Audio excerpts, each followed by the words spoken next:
Bakit mas marami nagsasabi na mas maganda yung kabataan noon?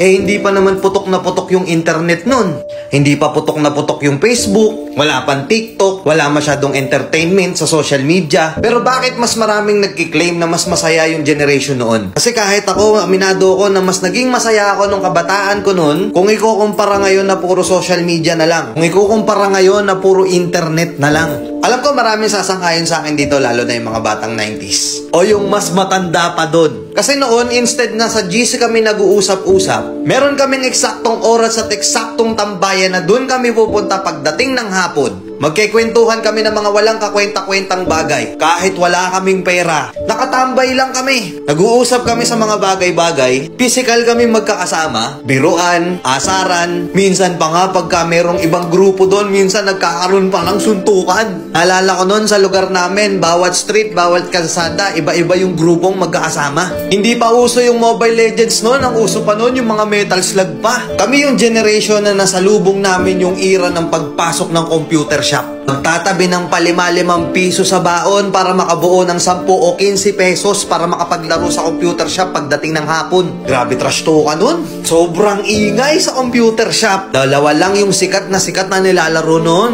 Dota tsaka Counter. Wala pang GC sa Facebook nun. Pero alam namin kung kailan yung call time namin para magkita-kita kami ng mga kaibigan namin noon. Hindi pera ang currency namin noon. Pakapalan ng text at pogs ang basehan noon para malaman kung gaano kakalakas noon. Meron ba sa inyong mga nakapaglaro na noon? May Jolen, pupunta ka sa tindahan, kukuha ka ng tansan, bubutasan mo, gagawin mong sipa. Kada dadating yung Pasko, hindi pwedeng hindi ka magpapabili ng pellet gun. Kami yung mga kabataan noon na hindi pwedeng hindi kami mawawalan ng sugat sa katawan. Sub-sub dito, sugat-sugat na tuhod, at kung ano-ano pang sakit sa katawan. Napakasaya noon kasi ang kasiyahan namin noon sobrang simple lang. Kahit wala kaming pera, basta kompleto ang tropa, okay na okay na. Yung tipong pupunta ka sa court, makikipagpustahan ka, kahit yung pusta is tubig lang, palag-palag na. Ibang klase yung tuwa at saya, lalo na nung nakikipaglaro ka pa ng luksong baka, Tom Sawyer pa. Nakakamiss, di ba?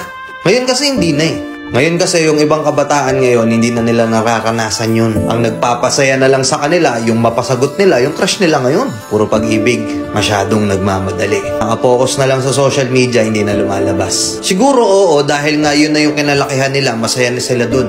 Pero aminin man natin at hindi, sa mga nakaranas ng mga ganong klaseng kabataan noon, mas masaya, di ba? Na kahit gutom na gutom ka na maghapon, may palo ka pa pag-uwi. Hindi yun mahalaga, ang importante kahit gusgusin na yung itsura mo, as long as makalaro mo yung mga kalaro mo, okay na. Masaya ka na. Nakakamiss lang balikan.